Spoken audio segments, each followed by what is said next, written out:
Howdy mates, good late morning. How are we all doing?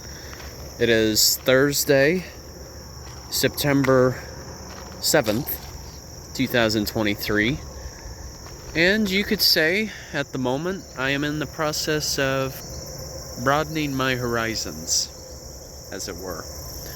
I'm not going to quite announce yet as to why I'm staying in Iowa, but for those of you who already know, just keep it hush hush. I really appreciate that. The cat will be out of the bag soon. But anyway, I noticed near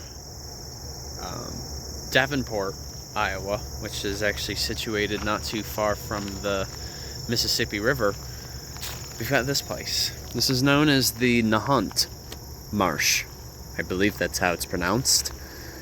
And though you can't see it quite directly, just past some of this vegetation here, we've got a vernal pond, which basically means water levels in that pond can vary from time to time.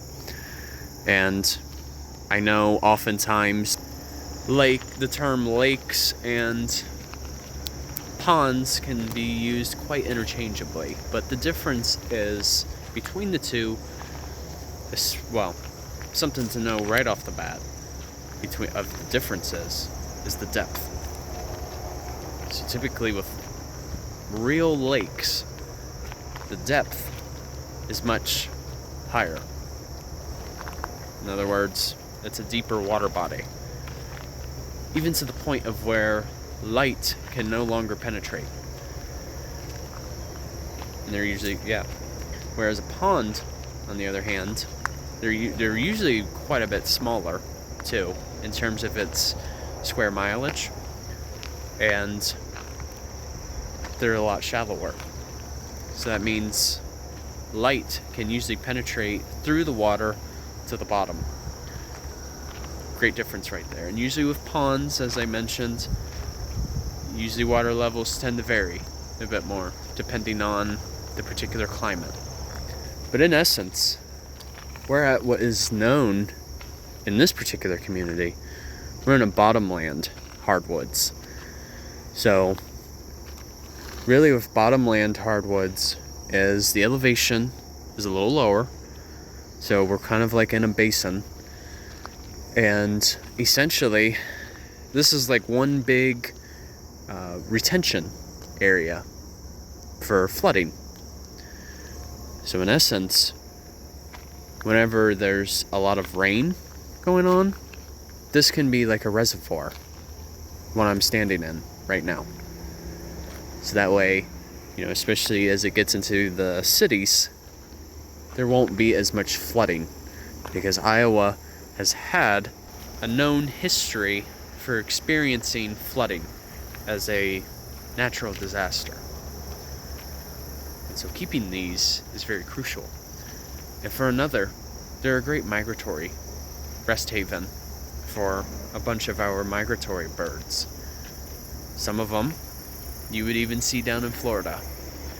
The killdeer, the lesser yellowlegs, even the greater yellowlegs, just a couple of examples. They can stay here for a time, and then they'll make their way south.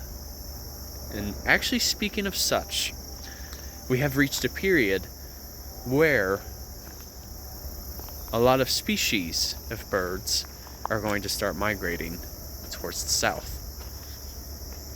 So that being said, if you can, just as a helpful tip, try as much as you can to reduce how much light you're using, whether it be in your home or your driveway. And this doesn't just apply to someone's residence. This can apply also to metropolitan areas. Because the thing is, with excess light pollution, that can confuse the migratory birds quite easily, and they can lose track of where exactly they're navigating. So, just a little helpful tip right there.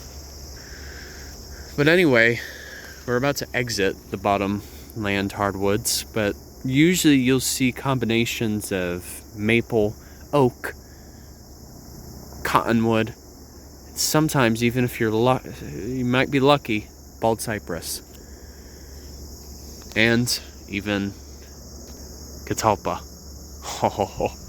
Oh man, I have not seen those trees in quite a while. So actually, I figure before I finish the video, it looks like there's an interpretive sign up here. Ah, here we go. This talks about some dangerous plants to look out for. You guys are more than welcome to pause and read the video if you so choose. Oh man, that is probably my worst enemy right there. Stinging nettle. I'm sure many of you guys can relate to that.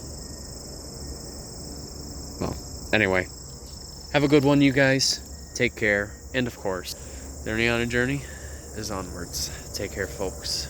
See ya.